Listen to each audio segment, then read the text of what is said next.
Salut à tous, j'espère que vous allez bien. Alors, si c'est la première fois que tu me découvres, je te demanderai de t'abonner, d'activer la cloche des notifications, de liker, de partager massivement la vidéo et de nous laisser également des commentaires. Alors, si cela est fait, je te dis merci pour ton geste. Alors, comme je le dis constamment dans mes partages, que Salomon dit qu'il n'y a rien de nouveau, ce qui a été, c'est ce qui est et c'est ce qui sera encore, et que le physique est le reflet du non visible. Le Créateur par son verbe, parle tantôt d'une manière, tantôt d'une autre, et l'on ne prend point garde. Alors, toi qui m'écoutes aujourd'hui, si tu ne prenais pas garde autrefois, dès à présent, commence à prendre garde par rapport à ce que tes yeux peuvent voir, tes oreilles peuvent entendre, tes sens peuvent capter au travers de la nature. Analyse bien la situation, retiens ce qui est bon et mauvais, bien entendu, et transmets-le également à tes enfants afin qu'ils puissent sortir de l'ignorance, parce qu'il y a une formule qui dit l'homme, la femme, l'enfant, l'être, la créature périt faute de connaissance. Donc, il est primordial pour nous de pouvoir fusionner avec le savoir afin d'avoir une meilleure visibilité des choses. Et encore, nos pères, nos mères, dans les temps d'autrefois, ont toujours eu à appuyer leur dit par des métaphores, des énigmes, des paraboles, des dictons, des proverbes, en utilisant les éléments de la faune et de la flore. Et ils ne peuvent pas aller au-delà, car la loi du Créateur le veut ainsi. Nous sommes tous contenus dans un globe et personne, je dis bien, je pèse mes mots, ne peut sortir et ne peut y entrer. Parce que le globe, c'est comme une bille. Bon, pour sortir, il faut la casser. Pour entrer, il faut la casser également. Alors, je reviens encore vers vous pour un décryptage, pour un débriefing, pour une analyse profonde, en fait, pour relever, en fait, les zones d'ombre sur l'histoire, en fait, de ce personnage dans les Bibles classiques qu'on appelle Jonas, que ce personnage de Zola appelle Nguma. Donc, il a fait une sortie par rapport à ce récit-là. Et nous allons encore entrer dans ce récit. Nous avons fait la première partie, nous sommes dans la deuxième partie. Alors, pour entrer dans le vif du sujet, donc dans cette démonstration, vous allez comprendre encore que ce monsieur, en fait, donc voilà, il patauge tout simplement, il ne maîtrise pas l'histoire. C'est un bandit, c'est un usurpateur d'identité, c'est un féman. Donc il est là pour tromper les gens. Il est là en fait pour chercher également de l'argent, comme tout le monde cherche de l'argent. Alors moi, je vous conseille d'aller apprendre, d'aller faire des formations dans comment faire, comment être des influenceurs, parce que c'est ce que ce monsieur-là fait également. Alors, donc pour entrer même dans le vif de la deuxième partie, on va commencer c'est-à-dire que dans la première partie que nous avons commencé, nous allons prendre ce récit et puis nous allons entamer la dernière partie, la deuxième partie, je veux dire. Alors, on va aller dans le livre de Roi. Dans le livre de Roi, c'est important parce qu'il faut qu'il y ait une continuité. Nous prenons en fait les éléments que nous avons à notre disposition afin de venir vous exposer. Si nous n'avons pas d'éléments, on ne va pas créer. Parce que moi, je n'ai pas été envoyé par qui que ce soit pour venir faire des choses. Pardon, je suis pas, j'ai pas la science infuse, donc je prends les éléments que j'ai à ma disposition afin de venir exposer. Alors, si je trouve pas des éléments et que vous avez d'autres éléments, bien entendu, ce ne sera pas de refus. Voilà. Donc, dans 2 Rois, au chapitre 19, le verset 36, 2 Rois 19, 2 Rois 19, le verset 36. Alors, on s'était arrêté, on avait fait comprendre que il y avait à Babylone, c'est-à-dire à Ninive, un roi qu'on appelait Sankérib, que lui l'appelle Sangwamodi, qui était allé, qui s'est retrouvé à Juda. Donc, Zoula n'a pas expliqué pourquoi il s'était retrouvé à Juda. Moi, j'ai apporté des éléments de réponse pour vous dire pourquoi il était à Juda. Alors, ce monsieur de Sankérib, ce roi, en fait, va se retrouver, va rentrer, va battre en retrait, en fait, parce qu'on avait tué ses hommes. Donc, il est rentré, en fait, dans son territoire. C'était un roi. Et chaque pays, chaque territoire est autonome. Un roi, c'est un royaume, en fait. Alors, quand il va rentrer, qu'est-ce qui va se passer? Allons lire au verset 30, à partir du verset 36. Alors, il est dit, dans le livre de 2 Rois 19. Alors, Sankérib, roi d'Assyrie, leva son camp, partit et s'en retourna. Et il resta à Ninive. Le verset 37 nous dit que, or, comme il était prosterné dans la maison de Nisroch, son dieu, Adramelech et Charéter, ses fils le frappèrent avec l'épée et s'enfuirent au pays d'Araphat. Et Esa-Adon, son fils, régna à sa place. Donc, quand il est rentré, il a eu en fait un coup d'État, en fait, d'une manière ou d'une autre. Donc, ses enfants, en fait, donc, c'est ce qui se produit en fait dans beaucoup de pays, que ce soit en Afrique ou en Europe. Est-ce que vous voyez? Donc, il y a des coups d'État, ça peut être votre fils qui vous fait, comme cela a été le cas avec David, mais ça a échoué, en fait. Son fils Absalom a fait un coup d'État, mais qui qui a marché à un moment donné, mais David est revenu encore, il a repris en fait des dessus. Alors, donc ses fils l'ont tué et ont fui. Et un de ses fils qui était là a pris le pouvoir. Ok, maintenant, quand la question qu'il faut se poser, c'est quand Jonas se retrouve en train de partir à Ninive là, qui était roi là-bas. Ça, c'est point d'interrogation. Donc, moi, je n'ai pas assez d'éléments pour pouvoir vous montrer qui était le roi là-bas. Si vous avez des éléments, ben, vous pouvez nous l'apporter. De toute façon, quand il y a une vidéo par rapport à cela, nous, on va analyser pour voir où vous êtes parti, vous êtes appuyé, la source sur laquelle vous vous êtes appuyé pour pouvoir, voilà, voilà, faire la dissertation ou faire la vidéo. Donc, voilà, il a fait cet coup d'État, donc il a fui. Voilà pourquoi on revient en fait dans Nguma au verset 8. Nguma au verset 8. Nguma 1, verset 8. Il est dit, parce que bien après longtemps, après que Sankerib Sangwamordi soit passé, il y a eu d'autres personnes qui ont pris le relais, surtout dans le royaume et ainsi de suite. Donc, Zoula nous fait comprendre que, et selon les récits qu'on a envoyés, Jonas, qui est Ngouma à sa langue, à Ninive. Au verset 8, il est dit que pourquoi on l'envoie à Ninive? Voici la raison. On dit les habitants non initiés de la grande cité, de la grande et riche cité se livraient à toutes sortes de débauches, orgies, dépravations, abus, corruption, débordement, dérèglement, dévergondage, dissipation, dissolution, étalage, inconduite, enchantement, luxure, perversion, soulerie, vice, prostitution, sortilège, maléfice, asservissement mystique, sorcellerie et bien d'autres choses encore plus abominables. Ok. Ce que Zola vient de citer dans son livre là, ce sont des choses, ce sont des raisons en fait qui ont poussé soit Loba à dire à son entité de venir dire à Ngouma d'aller à Ninive. Ok. Salomon dit, selon le récit de Salomon, dans les Bibles classiques, qu'il n'y a rien de nouveau. Ce qui se passe aujourd'hui, c'est ce qui s'est passé hier et c'est ce qui se passera demain. Dites-moi, vous qui m'écoutez, dans quel pays aujourd'hui, tout ce que j'ai cité là au verset 8, là, tous ces choses, ce qu'ils appellent abomination là, tout ça, y a-t-il un pays ici où nous sommes là, où il n'y a pas ces choses-là aujourd'hui? Mais pourquoi on n'envoie pas des gens aller détruire, bien aller les avertir que voici, ben on va détruire votre territoire? Vous savez ce que ça rapporte, par exemple, la prostitution dans un pays, ce que ça rapporte? Prenons l'exemple de la Suisse. Vous savez ce que la prostitution, parce que même le gouvernement encadre en fait la prostitution. Vous savez ce que ça rapporte au gouvernement, à l'État? Vous savez ce que le mariage homme avec homme, bien femme avec femme, ou disons, disons LGBT, tous les noms qui se rapportent à tout cela, rapportent par exemple à beaucoup de pays, par exemple comme les États-Unis. Vous savez ce que ça rapporte?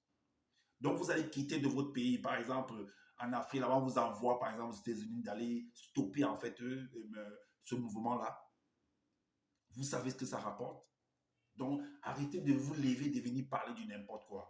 Toi, Zulula, tu habites en France, je ne sais pas, certainement, tu as habité à Trappes, tu habites peut-être actuellement, certainement à Saint-Étienne, je ne sais pas, un truc comme ça. Mais dans les villes où tu as habité là, rien que les villes là, toi qui te dis deuxième né de la création, tu as assisté à tout, que tu as été envoyé après le premier né, tout ça. C'est toi qui as été envoyé. Tu dépasses même, tu es au-delà même de Jonas. Mais pourquoi toi, tu n'arrives pas à arrêter les mouvements, ces genres de choses, ou alors ces genres de choses ne se pratiquent pas, ou ne se sont jamais pratiquées dans ce territoire-là, où tu as vécu là? Pourquoi tu n'as pas stoppé ça? Pourquoi tu n'arrêtes pas la soi-disant, selon ce que toi tu appelles ça abomination, dans le pays où tu appelles où tu vis là, qui est la France? Pourquoi tu n'arrives pas à arrêter ça, stopper ça? Pourquoi toi et tes entités, vous n'arrivez pas à stopper ça? Donc Gouma te dépasse. Tu as vécu au Cameroun, tu es né au Cameroun.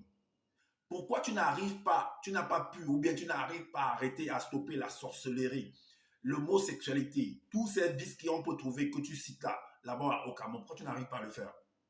Ah, c'est Ngouma qu'on a envoyé pour aller stopper l'abomination à Ninive. Ah bon? Ah bon? ton Koudoumane, qui est dans les Bibles classiques, on appelle Jésus. Toi, tu l'appelles Koudoumane. Mais y a-t-il une ville ou un pays où il est parti? Il a pu stopper en fait, soi-disant l'abomination, soi-disant l'homosexualité, soi-disant, je ne sais pas, les meurtres, soi-disant, je ne sais pas, tous les vices qui pouvaient être pendant son époque. Il a pu faire ça. Il a réussi à faire ça. Donc c'est Ngouma qui va aller résoudre, qui va aller stopper en fait tout ce que tu as cité là. Mais vous prenez les gens pour qui même? Vous pensez que les gens ne vont pas analyser ou quoi? Tu penses que tu arrives dans un pays, dans un royaume où il y a un roi. Tu viens par exemple dans la ville de Rabat, ou par exemple au Maroc, il y a le roi Mohamed VI qui est là. Hein? Et tu viens dans sa ville, l'une de ces villes, par exemple comme Rabat. Parce que Rabat c'est très grand, c'est très vaste en fait. Et tu te mets à faire le désordre aussi qu'on voit là, que tu te mets à dire que tu vas délivrer par exemple sa ville, si par exemple dans cette ville il y a trop de prostitution et tout, toi tu dis que tu vas venir délivrer, tu vas venir stopper ça. Ou bien tu vas par exemple à Marrakech là-bas, où les étrangers viennent, les occidentaux viennent là-bas et tout pour faire leurs affaires là-bas. Toi tu dis que tu vas aller stopper ça. Si lui-même, le roi, il n'arrête pas ça, toi tu dis, toi un étranger, toi tu vas venir stopper ça. Mais vous prenez les gens pour des qui même? Arrêtez vos plaisanteries que vous venez faire sur la toile là. Hein. Ok, donc voilà dans le truc. On va maintenant au verset 22. Le verset 22 nous dit quoi? De ce même livre de Jonas là, il est dit que Ngouma détourna son regard de l'entité qui lui parla, parce que l'entité l'a envoyé, il lui a demandé de partir et tout, le cause avec lui, il détourne, donc il méprise en fait l'entité. En méprisant l'entité, il méprise Loba, parce que c'est Loba, selon les récits qui sont venus dire, c'est Loba qui a envoyé l'entité de venir lui parler, l'entité en charge du domaine de la nature. L'entité ne lui fait rien. Par contre, vous vous rappelez des histoires de Jonas, de Ananias et Saphira, parce que méprisant, en fait, c'est pratiquer de l'anti-vérité. Ton supérieur est en train de te parler, mais tu te détournes de lui, de ce qu'il est en train de te dire. Tu t'en fous, tu dis, ah, comme on dit en Afro Cameroun, ah, quitte-moi de là, tu me racontes même quoi. C'est ce qu'il est en train de faire là. Il se détourne quand son supérieur est en train de lui parler. Parce que vous dites que les entités sont, tu dis que les entités sont supérieures aux hommes sur la terre, c'est ce que tu nous as fait comprendre. Alors, donc il s'est détourné de lui. Donc voilà pourquoi quand on va, pour comprendre, on va plus loin encore, devant, il est dit que dans Jonas 2, ça représente en fait Jonas dans les Bibles classiques. Jonas, le livre, on va dans le livre de Jonas. Verset, chapitre 1, 2 à 3. Dans le verset qu'on vient de lire dans le livre de ce monsieur, c'est ça qu'il a copié. Il est dit que, verset 2 à 3, ou 1 à 3, la parole de l'Éternel fut adressée à Jonas, fils d'Amitai, en ces mots. Lève-toi, va à Ninive, la grande ville, et crie contre elle, car sa méchanceté est montée jusqu'à moi. Et Jonas, le verset 3 dit, et Jonas se leva pour s'enfuir à Tarsis, loin de la face de l'Éternel. Il descendit à Jaffo et il trouva un navire qui allait à Tarsis. Il paya le prix du transport et s'embarqua pour aller avec les passagers à Tarsis, loin de la face de l'Éternel. Et c'est le même verset-là se retrouve, ce qu'on vient de lire se retrouve au chapitre 3. Donc ils ont répété ça là-bas.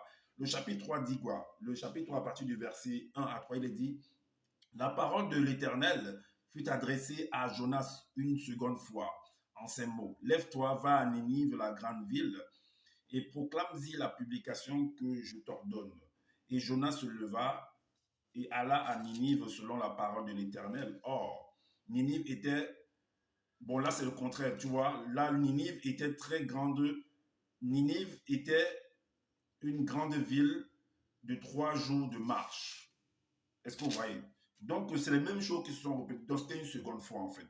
Donc, après avoir se détourné de la parole de l'entité, et ainsi de suite. Alors, on montre par là que l'effet qu'il se soit détourné, en fait, c'était un mépris, en fait. C'était un mépris. Il a méprisé l'entité, il a méprisé, en fait, Noba, il a méprisé, en fait, toutes les entités du grand ordre de choses que je l'appelle entité du grand ordre de choses. Alors, le verset,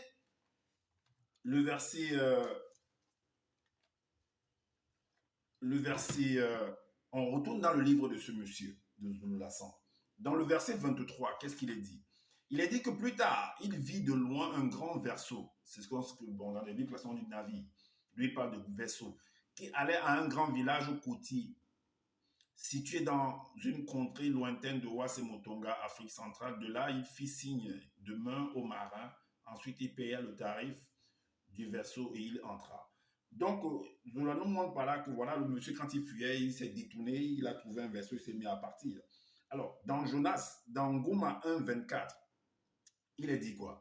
Il est dit quelques heures après, l'entité des eaux fit son apparition pour le stopper en fait.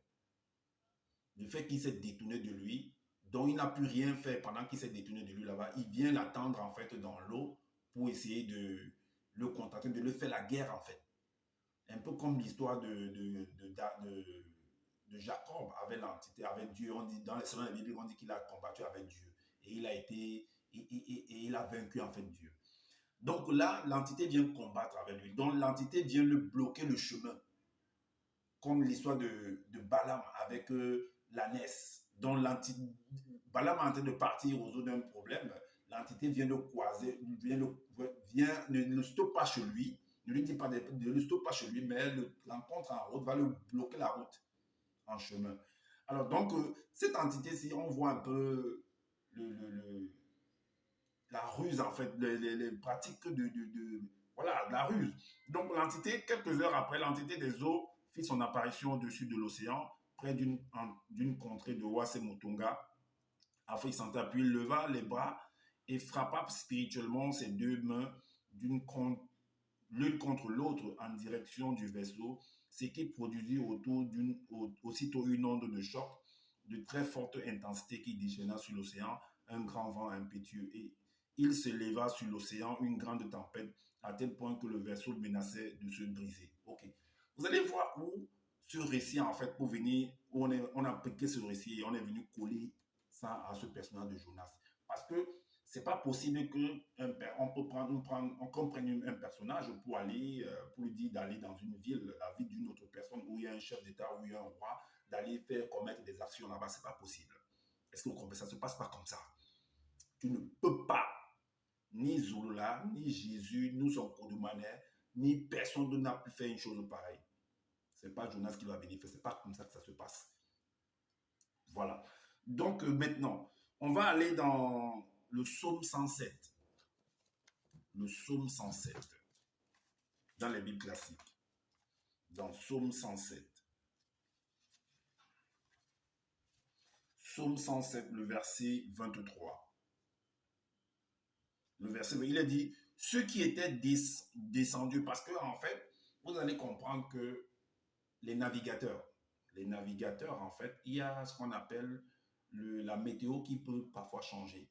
Quand vous ne maîtrisez pas la météo, ou bien quand vous vous entêtez à pouvoir vous lancer, lancer le navire sur la mer, sans tenir compte en fait de la météo, ben, vous allez faire face en fait à la rigueur de cette météo-là, parce que l'eau va changer. C'est un peu aussi comme ceux qui font les pilotes en fait. Parfois, il y a des orages, il y a parfois par rapport à la météo qui peuvent changer et puis ça brise en fait des avions et c'est comme ça que ça cause des catastrophes. Est-ce que vous comprenez? Maintenant, ceux qui vont venir écrire, comme par exemple Zola qui est là, ils vont raconter des histoires que non, derrière ça, il y a les entités, il y a ceci, il y a cela, ils vont raconter des choses, ils vont mystifier la chose pour faire peur aux gens et ainsi de suite. Donc, il y a en fait la météo et la météo peut changer. Et quand la météo change, le vent souffle. Le vent souffle, ça vient rencontrer l'eau et puis ça fait beaucoup de bruit. Et ce qui fait que la navigation devient en fait pénible. Parce que vous voyez, des gens peuvent mourir, il peut y avoir des catastrophes très très terribles. C'est un peu comme il y a des vents comme par exemple, on va dire Katrina, tout ça, le tsunami et ainsi de suite. Est-ce que vous voyez? Donc, il peut arriver que c'est la période là, et puis quand vous êtes à mer, ça vous trouve, ben, vous voyez, c'est un peu comme des tourbillons, il y a des tourbillons de sable, il y a des tourbillons dans la mer également. Alors, le verset 23 nous dit, ceux qui étaient, c'est dans Sommet, ceux qui étaient descendus sur la mer dans des navires et qui travaillaient sur les grands eaux, donc ce sont des navigateurs. Ça peut être des pêcheurs, ça peut être des bateaux de cargaison, des porte-containers, ça peut être beaucoup de choses, des bateaux qui portent par exemple le pétrole, qui transporte le pétrole, qui transporte la marchandise, des voitures, qui transporte beaucoup de choses. Est-ce que vous voyez? Alors, maintenant, Zula n'a pas précisé. En fait, bon, ça peut être également des bateaux qui transportent la marchandise. Il y a des gens, par exemple, qui quittent de Limbe au Cameroun pour aller vendre la nourriture, pour aller qui transportent la nourriture de Limbe, par exemple, à Malabo. Est-ce que vous voyez? Moi, j'ai déjà fait ce passage, ce parcours-là. Alors, donc, ça nous ramène également à Actes, le livre de Actes 27, le verset 1 à 2. 27, 1 à 2, il est dit, ça c'est le départ de Paul pour Rome, navigation et naufrage. Voilà. Donc lorsqu'il fut décidé que nous embarquerions pour l'Italie, on remit Paul et quelques autres prisonniers à un centenier de la cohorte, Auguste, nommé Julius. Le verset 2 nous dit, nous montâmes sur un navire d'Adramite qui devait côtoyer l'Asie et nous partirmes, ayant avec nous Aristarque, macédonien de Thessalonique. Est-ce que vous comprenez? Donc, ils se sont embarqués. Alors, le psaume, on revient encore sur le psaume. Le psaume 107, verset 6, psaume 107, verset 25 à 27 dit. Il est dit que, il dit, et il fit souffler, tel que c'est écrit dans le livre de ce monsieur, que il y a une entité qui est venue faire souffler tout ça pour stopper en fait Jonas. Mais tu n'as pas besoin de ça pour pouvoir arrêter Jonas. Donc, tu avais dit que tu n'as pas de pouvoir pour convaincre en fait Jonas du fait qu'il aille dans cette mission-là. Donc, tes paroles-là n'ont pas pu convaincre, toi, entité en charge du domaine de la nature, tu n'as pas pu convaincre Jonas par tes paroles, par la vérité, pour que Jonas aille à Ninive, au point où Jonas s'est détourné en fait de ta parole, t'a méprisé, et tu appelles le renfort, tu appelles l'entité en charge du domaine des eaux de l'océan, tu appelles Madiba et Baïdi pour venir en fait au secours, afin de convaincre Jonas d'aller à Ninive, à cette mission. Ah bon? Donc vous n'avez pas assez de pouvoir alors. Donc Jonas, un homme, un terrien, a pu vous résister afin de vous désobéir, de désobéir à votre loba. Ah bon? Donc il dit, et il fit souffler la tempête qui souleva les flots de la mer. C'est un peu comme par rapport au livre je crois, de Daniel, si je ne me trompe pas. Donc l'entité devait, il y a un ange qui était venu qui était venu apporter un message à Daniel. Donc, et il dit qu'il y a un ange qui l'a résisté en fait. C'est la même chose, quoi. Ils n'ont même pas honte. Alors, il montait vers les cieux. Donc il dit, et il fit souffler la tempête qui souleva les flots de la mer. Il montait vers les cieux, il descendait dans l'abîme.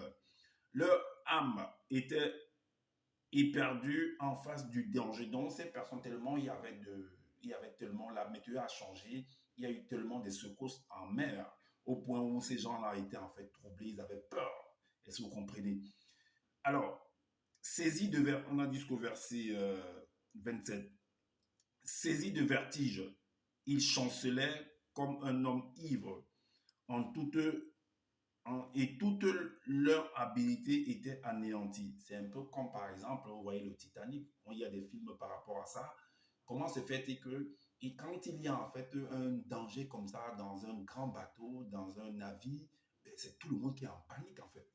Personne, parce qu'ils vont nous faire comprendre plus tard que Jonas, par contre, il y a eu tout ce bruit-là. Lui, il est parti, il est descendu au fond de la mer, au fond du bateau, là-bas du navire, il est parti se coucher tranquillement pendant qu'il y a des secousses. Personne, je dis bien, pendant qu'il y a des secousses comme ça, ne peut pas aller se coucher. Tout le monde est en panique. Tout le monde est en panique. Voilà. Donc, on retourne en fait dans le livre de Actes. C'est juste, on prend des éléments pour vous montrer en fait le scénario, comment se passe en mer en fait, avec les éléments qu'on a dans les Bibles classiques. Voilà. Donc dans Acte 27, au verset 13, à partir du verset 13, il est dit, un léger vent du sud vint à souffler Et se croyant maîtres de leur dessein, ils levèrent l'ancre et côtoyèrent de près l'île de Grèce. Donc, ils sont néanmoins partis malgré qu'ils ont ressenti qu'il y a quand même un vent qui souffle et tout, mais ils se sont empressés. Ça dépend des raisons, ça dépend de ce qu'ils devaient aller faire, tout ça, et tout, de la précipitation, ainsi de suite. Ben voilà. Le verset 14 nous dit que, mais bientôt un vent impétueux qu'on appelle Eurakilon, c'est un peu comme, par exemple, par rapport au tsunami, par rapport à Katrina, tout ça, tous ces noms qu'on peut donner par rapport aux grands vents qui sillonnent, par exemple, l'Amérique, les Antilles, et ainsi de suite, ça cause beaucoup de dégâts. Si ça vous rencontre en mer, en autre mer, ben, c'est chaud pour vous. Alors, le verset, à partir du verset 14 à 20, on continue. Le navire fut entraîné sans pouvoir lutter contre le vent. Et nous laissâmes aller à la dérive. Nous passâmes au-dessous d'une petite île nommée Clauda. Et nous eûmes de la peine à nous rendre maîtres de la chaloupe. Mais là, on n'a pas dit que c'était l'entité en ceci, cela et tout et tout. Non, c'est pas ça. Alors, la suite nous dit quoi? Et nous eûmes de la peine à nous rendre maîtres de la chaloupe. Ok, après l'avoir hissé, on se servit des moyens de secours pour ceindre le navire et dans la crainte de tomber sur la Syrte, on abaissa les voiles. C'est ainsi qu'on se laissa emporter par le vent. Comme nous étions violemment battus de la tempête, le lendemain, on jeta la cargaison à la mer. Vous allez voir qu'eux-mêmes, ils ont fait ça dans le livre de ce monsieur. Ils se sont débarrassés en fait de la marchandise pour alléger en fait soit disant le navire, afin que voilà, qu'il ne puisse pas être, il ne puisse pas chavirer. Donc, jeta la cargaison à la mer. Et le troisième jour, nous y lançâmes de nos propres mains les les agrès du navire. Le soleil et les étoiles ne parurent pas pendant plusieurs jours et la tempête était si forte que nous perdîmes enfin toute espérance de nous sauver parce ils étaient vraiment contenus par l'océan, par ces flots-là, par ce trouble-là, au point où il y a eu des jours sans qu'ils ne voient en fait la lumière, sans que le soleil n'apparaisse, c'était l'obscurité en fait. C'est pour ça que vous allez voir qu'ils vont venir mettre que Jonas était englouti dans le fond, dans l'abîme en fait. Parce qu'il était enfermé dans le ventre du poisson, il a été avalé par l'océan, et ainsi de suite. Il a fait 3 jours, tout c'est du n'importe quoi, tout ça. Alors, donc nous allons aller, ou également, nous allons écouter la vidéo. Nous allons écouter la vidéo de ce monsieur. Nous allons écouter la vidéo. Voilà, c'est important. Nous allons écouter la vidéo. Comment ce monsieur a ce qu'il va dire.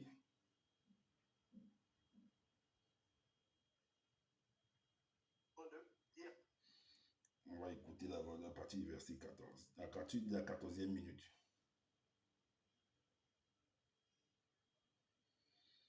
14:00. Ok, écoutons-le. La création exerce maintenant, est en train de cheminer au-delà du grand voile, hors de l'univers, sur les eaux primitives. Et on vous apprend que l'entité des eaux primitives était aussi, non pas directement avec eux, mais était dans le lieu. Donc pour vous montrer que cette entité des eaux n'était pas n'importe qui. Donc si une telle puissance, si une telle entité se manifeste à un homme dans le plan visible, posez-vous la question, qui est réellement cette dame? Qui était réellement Gouma? Gouma représentait quoi réellement dans le plan visible? Qui était ce prophète majeur? Qui était ce prophète mystérieux? Quand on vous dit ici, dans Gouma, en fait, ce que vous venez d'entendre là, c'est juste de la propagande, en fait. C'est juste de la vantardise. Il n'était rien du tout.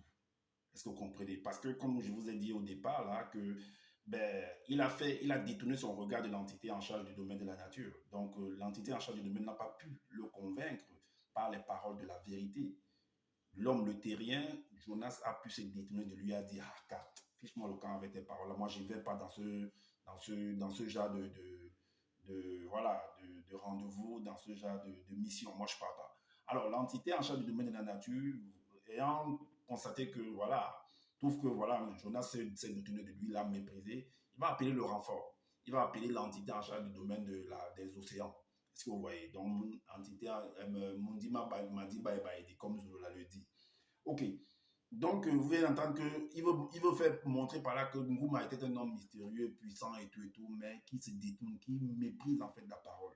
Est-ce que vous voyez? Qui méprise la parole, qui méprise la vérité, qui s'en fout en fait de la mission on peut l'accorder, on peut lui demander. Donc, vous venez vous-même d'entendre. On va aller également à 6 minutes. On va écouter encore 6 minutes. On va revenir à 6 minutes. Vous allez écouter quelque chose encore. Donc, il vous montre par là, il va vous montrer par là que Ngouma était un homme terrible, puissant, plus que même les entités, parce qu'il s'est même détourné de leurs paroles. Écoutons encore. Qui déchaîna sur l'océan un grand vent impétueux. Donc, vous voyez ici que l'entité des eaux primitives, dont on dit Mamadiba Ibaidi, a levé ses bras, il a frappé, ça a produit ce qu'on appelle l'onde du choc. Vous voyez, une telle puissance, il a maîtrisé le vent, il a maîtrisé l'espace qui se produisait en ce moment. Donc, s'il voulait vraiment détruire ce navire, s'il voulait détruire ce grand vaisseau, il allait détruire cela. Mais il ne voulait pas détruire cela. Il voulait donner un enseignement, un avertissement aussi à Ngouma qui prenait la fuite. Parce qu'en ce moment, il fuit Moutatedi, celui qui guide et qui intronise les initiés. Il prend maintenant l'autre, c'est-à-dire il va aller dans un navire, donc qui est le vaisseau, et il est c'est-à-dire sur l'océan en train de naviguer avec des marins. Donc, il monte, il paye sa place. Mais sauf que ce qu'il a oublié, c'est quoi? Ou bien ce qu'il n'a pas songé, c'est que l'océan, il y a, derrière l'océan, il y a des entités. Parce que tout. Vous avez d'entendre que, en même temps, il dit que ce personnage de Jonas est un homme mystérieux, un prophète terrible, très puissant, que c'était un noir. Et maintenant, pendant qu'il est en train de naviguer, l'entité Madiba Ebaidi apparaît et il lui-même nous fait comprendre que Jonas en fait n'a pas songé en fait à comprendre que derrière les eaux, derrière l'océan, il y a une entité en charge du domaine en charge du domaine des océans que Ngouma ne le savait pas. Alors, c'est toi-même qui dis que quand un homme, un prophète, quand l'Oba veut agir quelque part, il ne peut pas le faire sans pouvoir prévenir son prophète. Et en même temps, il est dit que tu dis que Ngouma a été initié. Donc lui, il n'a pas été initié à la science de savoir qu'est-ce qui se cache derrière les eaux ou bien l'océan, les entités qui sont en charge des océans. On ne l'a pas initié à ça. En tout cas, vous ne l'avez pas initié à ça. Donc il ne connaissait pas ça. C'est ce que vous voulez nous faire comprendre. Donc il ne connaissait pas ça. On va montrer en fait des passages également qui montrent cela. Et Ngouma était censé connaître que derrière les eaux, il y a les entités. Ngouma était censé connaître que c'est l'Oba qui a créé toute chose, selon ce que vous dites. C'est l'Oba qui a créé toute chose et que toute chose, peu importe là où tu te retrouves, en fait, c'est le domaine toujours pris. C'est le domaine, ça appartient à l'Oba et que son père, sa parole agit là-bas. Ngouma devrait le savoir. Comment tu nous fais aujourd'hui, tu nous fais comprendre que Ngouma ne le savait pas, que Ngouma n'a pas songé à ça. Comment? Comment? Un prophète mystérieux comme lui, un prophète qui maîtrise les choses, comment il n'a pas songé à ça?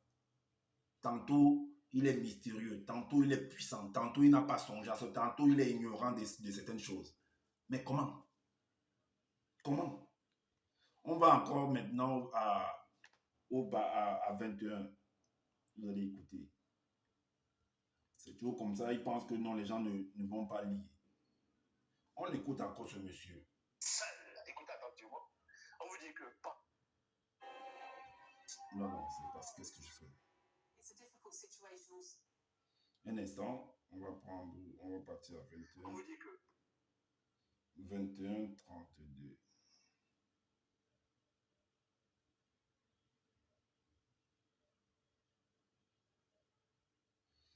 Ok, on va écouter ce monsieur.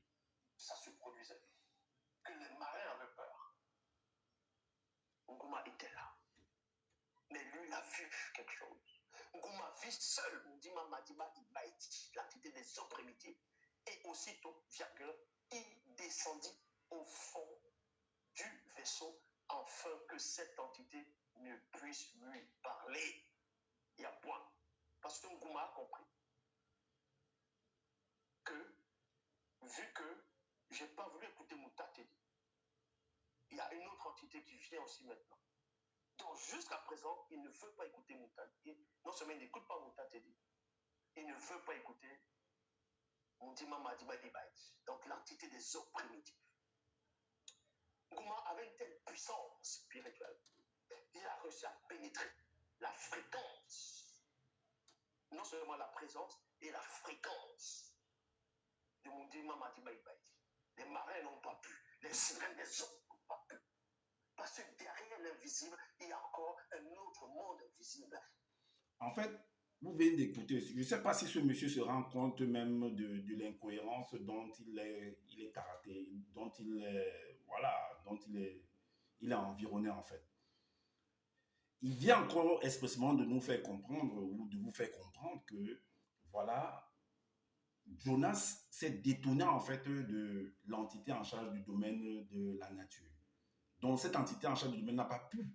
Cette entité en fait a détruit, euh, qui a détruit en fait Ananias et Saphira, n'a pas pu convaincre par la vérité Jonas. C'est bizarre.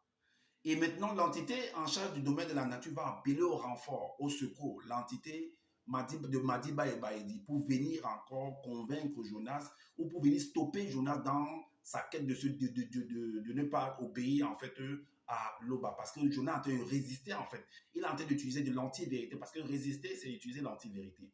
Selon les paroles, les enseignements en fait de Zouloula. Mais quand tu pratiques l'anti-vérité, on a besoin de te frapper en fait selon ce qu'il nous dit, parce qu'ils ont frappé Ananias et Saphira. Alors, maintenant, il dit encore là que, puisque Jonas était un homme mystérieux, plus tard vous avez compris que Jonas, en fait, n'a pas pu comprendre que derrière ce mouvement de bruit, de secousse, de vent impétueux, de soulèvement, voilà, le navire qui a été secoué, que derrière ça, en fait, il y a les entités, qu'il y a l'entité en charge du domaine des océans. Mundima Madiba et Baïdi. Il n'a pas compris ça. Maintenant, il nous dit que Jonas a pu percer, en fait. Plus tard, il nous dit encore que Jonas a percé, en fait, il a vu, en fait, l'entité dans Mundima Madiba et Baïdi. Et il a compris. Et il s'est détourné en plus, une fois de plus, de cette entité pour ne pas l'écouter, comme il a fait avec l'entité en charge du domaine de la nature. Dont les deux, il les a méprisés encore à deux. Il les a méprisés encore à deux. Est-ce que vous comprenez un peu ce que Zoula est en train de présenter? Ce que Zoula a écrit en fait. Et il va se coucher au fond du navire, afin de ne pas dire que, mais arrêtez de me perturber, enfin, arrêtez de m'embêter avec votre truc, allez à Ninive, allez faire ceci et tout et tout. Vous ne pouvez pas aller vous-même. Mais ce n'est même pas possible que Jonas aille au fond du navire pour aller se coucher pendant que le navire est en train de vouloir se rompre, en train de vouloir chavirer. Ce n'est pas possible. Aucun homme ne peut le faire. Aucun homme ne peut. Parce qu'ils ont raconté, ils ont malaxé les histoires, ils ont fait de la comédie pour montrer. Ça, c'est les dessins animés, ça. Est-ce que vous comprenez? Alors, on va aller dans... On a fini d'écouter la vidéo de ce monsieur. On va aller, en fait, dans... On va aller dans le psaume 136, dans le livre de ce monsieur. On va aller dans le psaume 136. Vous allez voir ce qu'il est dit. Parce qu'il nous a fait comprendre que Jonas, a fait qu'il y ait un Ngouma dans sa langue, en fait, ne connaissait pas que derrière les océans, il y avait les entités. Mais en tant qu'initié en chef consacré, en tant que prophète majeur, selon ce que nous dit, en tant que quelqu'un de mystérieux, quelqu'un qui est terrible, devait avoir cette science-là. Alors, là, le chapitre 37 de ton livre, dans le seul livre de Somme, il est dit dans le verset 6 et le verset 7 que tout ce que manifeste l'Oba, il le manifeste par les entités du grand ordre des choses dans plusieurs dimensions, dans les cieux visibles et non visibles et sur la terre, dans l'océan, les mers et dans toutes les abîmes. Ngouma devait le savoir. Il n'a pas lu les récits des lèvres de ses pères, il devait le savoir. Il n'a pas appris cette science-là, il devait le savoir. Le verset 7 nous dit, l'entité des saisons fait monter les nuages des extrémités de la terre. Elle produit les éclairs et la pluie. Elle tire le vent de ses trésors. Il devait comprendre ça. Tous les entités en charge des saisons, l'entité en charge des océans, l'entité en charge de tout, que non, le verbe de l'Oba agit partout sur sa création. Il devait le savoir, que tout a été fait par le verbe de l'Oba, selon vos récits. Maintenant, on va aller également dans Ésaïe 49 au verset 13, dans ton livre toujours. Ésaïe 49 au verset 13. Il a dit quoi? L'Oba est unique créateur, mais Ngouma devait le savoir, que l'Oba est unique créateur. Virgule, l'entité des... Mais quand on met virgule, c'est la continuité de la phrase. Hein? L'Oba est unique créateur. Pourquoi tu viens mettre l'entité? Virgule l'entité. Donc l'entité là, c'est l'Oba. Mais tu es venu dire dans la vidéo que non, il ne faut pas confondre que l'entité, ce n'est pas l'Oba. Hein? Mais il y a une virgule. Ça veut dire que la phrase continue. Il n'y a pas un point. Il fallait mettre point en fait. Quand tu dis que l'Oba est unique créateur, il fallait mettre point. Ou tu mets l'Oba est unique créateur et tu mets et. L'entité, ça fait deux choses différentes. Mais là, tu mets l'Oba est unique créateur, tu mets virgule. Et la phrase continue. Mais tu viens écrire l'entité. Mais c'est toujours son Loba en fait. C'est pourquoi j'ai dit que votre de Loba entité, c'est des hommes. C'est du n'importe quoi. C'est du n'importe quoi, je le dis encore. Zolola, si tu penses que tu as un pouvoir, viens vers moi. Viens chez moi, sors de ton corps, viens chez moi. Envoie tes entités, envoie tes Madiba et Baïdi, envoie tes, je ne sais pas quoi, tes Loba, envoie-les chez moi. Afin que je vienne témoigner de ce qui va se passer. Donc, l'entité des eaux soulève l'océan et fait mugir ses flots. Alors, ton Ngouma devait savoir tout ça. Ton Ngouma devait savoir tout ça. Alors, on revient encore dans le livre de Ngouma, au chapitre 25, au verset 25. Il est dit quoi? Il est dit, les marins furent saisis d'une très grande frayeur et poussèrent des cris d'angoisse et d'épouvante à cause du bruit violent de l'océan et des vagues. On va dans le livre dans les Bibles classiques, dans le psaume 107, psaume 107, verset 27. Il est dit, saisis de vertige, ils chancelèrent en parlant des marins. Saisis de vertige, ils chancelèrent comme un homme ivre et toute leur habileté était anéantie. Ah oui, c'était les navigateurs. C'est les mêmes choses qui sont écrites là-bas. Alors, maintenant, le verset 28 nous dit dans ton livre, il est dit que, parce que ce que tu as écrit au verset 26 et au verset 7, c'est du n'importe quoi. Le verset 28, on va sauter, on va aller au verset 28. Les hommes se mirent à jeter à l'océan les objets et les régimes de bananes plantains, pommes de terre, manioc, igname, patates douces, également les légumes et fruits qui étaient dans le verseau afin de les alléger. Donc, c'était la cargaison qu'ils allaient livrer en fait, dans un village certainement lointain. Alors, donc, dans Actes des Apôtres, il est aussi dit la même chose. Actes des Apôtres, le chapitre 27, le verset 18. Il est dit que, comme nous étions violemment battus de la tempête, le lendemain, on jeta la cargaison à la mer. Pour s'alléger, parce qu'il y avait tellement un vent violent. Le verset 31 de ton livre, tu dis quoi? Les hommes se mirent à se dire les uns les autres, malheur à nous, nous allons être enlevés du visible pour celui du monde surnaturel. C'est ce qu'ils disent, surnaturel. Alors, le même récit dans Acte 27 au verset 20, il est dit quoi? Que le soleil et les étoiles ne parurent pas pendant plusieurs jours et la tempête était si forte que nous perdîmes enfin toute espérance de nous sauver. Donc, ils se sont dit que non, c'est fini pour eux là. Est-ce que vous comprenez que c'est fini pour eux? Donc voilà, vu que le monsieur s'est arrêté, bon, il n'a pas dit autre chose de terrible et tout et tout. Donc en fait, voilà les navigateurs, que voilà, il a fait face, il a rencontré des navigateurs. Voilà, ils ont fait chemin ensemble selon les récits qui sont marqués dans les Bibles classiques et ce que Zoulalem a écrit. Bon, en dehors de ce qu'il est venu ajouter à sa manière, ses propres pensées qu'il a ajouté. Donc, on montre en par là qu'ils ont fait face à un grand vent, à un vent impétueux, au changement des climatiques, à la météo qui a changé, et ainsi de suite. Voilà ce qui s'est produit. Voilà. Donc, vous-même analysez pour comprendre que ces récits-là, d'autres sont en train de gonfler ça, d'autres racontent du n'importe quoi, et ainsi de suite, en voulant faire que non, cela est ceci, c'est du n'importe quoi. Donc, moi aussi, je m'arrête là. Si Zola continue, je vais aussi continuer. Alors, donc, c'était ça, ce que j'avais à vous présenter. Si vous trouvez qu'il y a des manquements par rapport à ce que je viens de dire, donc faites également, dites-nous en commentaire, et faites également des vidéos si possible, afin de clairer les uns les autres, et pour montrer que voilà, ce personnage de journal n'est pas tel que les gens viennent raconter. Dieu a envoyé, Dieu a fait ceci, l'entité a fait ça, c'est monté, c'est descendu. Non, non, pas du tout. Alors, donc, ce personnage de Zola et tous ceux qui sont venus faire des enseignements par rapport à ça, ils racontent des bêtises.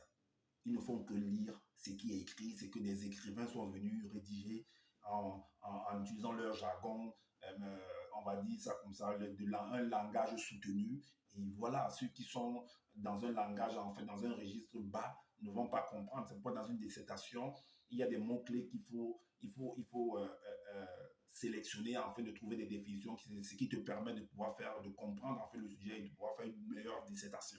Est-ce que vous comprenez? Donc, si ce n'est pas le cas, vous allez être hors sujet. Est-ce que vous comprenez? Alors, je vous demande de prendre soin de votre famille, de prendre soin de votre santé et voilà, pour le combat futur car c'est important et je vous dis à bientôt pour une prochaine vidéo. Ciao.